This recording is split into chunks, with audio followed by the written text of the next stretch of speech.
YouTube, what's going on? It's your boy Velocities, and in today's video, I'm going over the top 5 meta loadouts for Warzone Season 6. We're on our last update for Warzone before BO6, so I got y'all with the top 5 meta loadouts for y'all to run. So, beginning at number 1, honestly, the static HV is still the best SMG and one of the best guns to use on the game right now. This is the best class setup in my honest opinion. You can switch the underbarrel for the jack slash or the paracord grip. I prefer the XRK BW4 hand stop. I normally change this build up a lot, but in my honest opinion, the BW4 hand stop and the jack slash are the best two underbarrels to run. Everything else is pretty much standard for this build. The quartermaster suppressor, the light barrel, the spry 34 light stock, and then for the optic, you can either run the night R model or the jack glassless. I honestly feel like you get strong aim assist with both of these two scopes, so I would prefer either one. And then going over to number 2, essentially, is the new battle rifle, the DTIR 30-06. They did just recently nerf this, but it is still very good. And this is my favorite build. I've ran with it. A lot of people would normally not run an ammunition type and run the Rifleman 200 stock.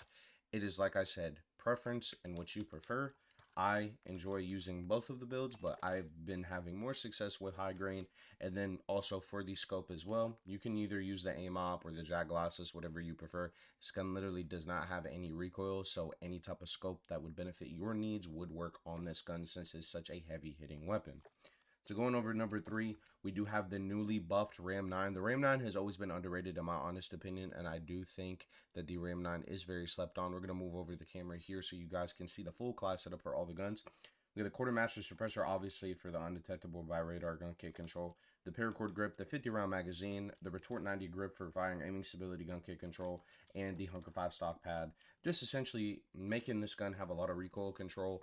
And essentially, when I'm going into the firing range here, this gun really doesn't have a lot of recoil. It still gives me a very good ADS time, and it has good movement speed. So definitely try out the Ram 9. I definitely do think it is very good in this season. I've tried it myself, and it's very fun to use. Then we're going over to the HRM9. I honestly think that this gun is very underrated, and even with its buff, it still hits like crazy. I recently used this, and I have a video coming out pretty soon with this newly buffed HRM.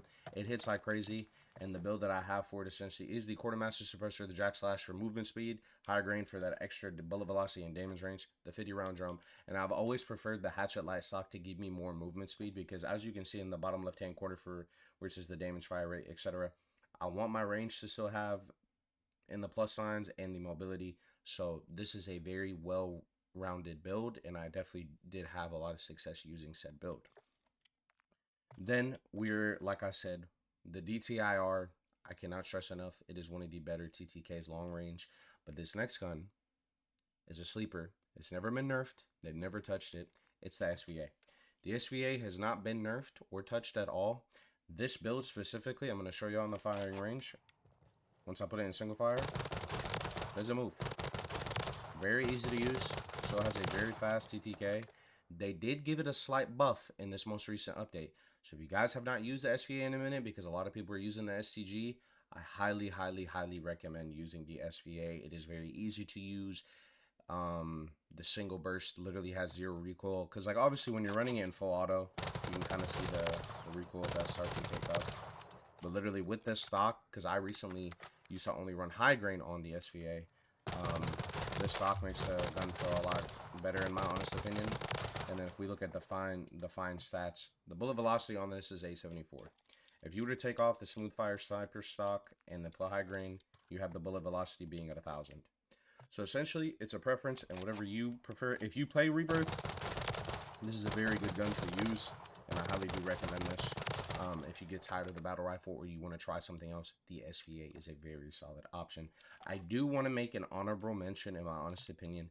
The Holger 5.56 is still very good. It is not a bad gun. It did get buffed a lot recently, and this is normally the build that I've ran every time I've used it. The quartermaster, the Creo 6 match barrel, jack glassless optic, the RB adult assault stock for recoil control, and then the 40-round magazine. The downfall of this gun is its low magazine capacity just because the way it shoots. It honestly, if they had like a 50-round magazine, I honestly think that this gun would be picked a lot more. But I do highly recommend this assault rifle. And if you guys have any other suggestions or any other loadouts you guys want me to try, let me know in the comment section below. Please be sure to drop a like, comment, and subscribe, as it does help the channel out a lot. And I'll catch you on the next video, man. Peace.